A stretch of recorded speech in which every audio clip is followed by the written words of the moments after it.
Now, have you seen a little bit of that?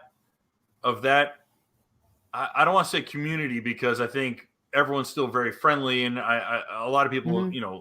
would reunite very easily. I mean, but have we seen a little bit of that portion of the sport start to cool? Um, because I mean, yeah, we still have Pismo, we have Daytona, and Yeah. those aren't necessarily those aren't contests, but those are more of a casual meet. They're more fun.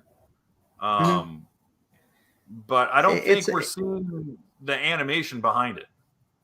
yeah, it's tough. Freeride's really near and dear to my heart because I spent majority of my you know post graduating high school all the way until just about damn well when I turned 30 to pursuing it like full time, like full stop. Like that is all I really committed to doing.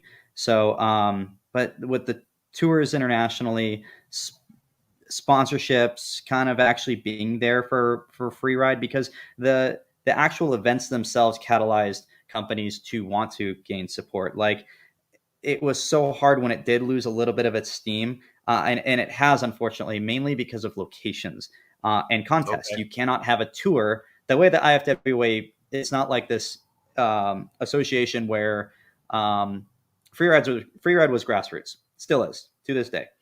The association came on board to basically have that. Here's your structure.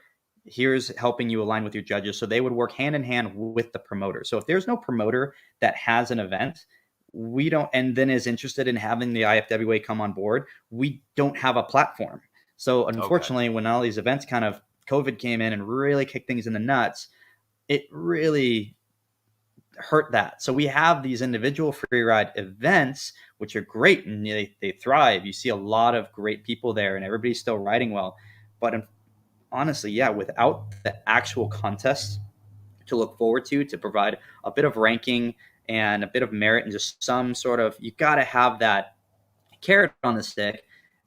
People still do progress. There's still riders that are doing really well, but there's no difference than having an actual series and contest of events to look forward to. And what did that rider do? I mean, that was everything for us, for me, for Zach Bright, for Jake. I mean, we were looking at Pierre, Taylor, Ross, like uh, these guys going at it in these finals was everything to us as far as inspiration goes and setting the bar on where you have every day when you got to Oceanside was like it was a melee. Like we were going out and somebody was getting towed in.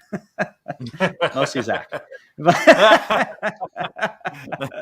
But he sent it and he did phenomenal. So it's like That's risk and funny. reward, baby.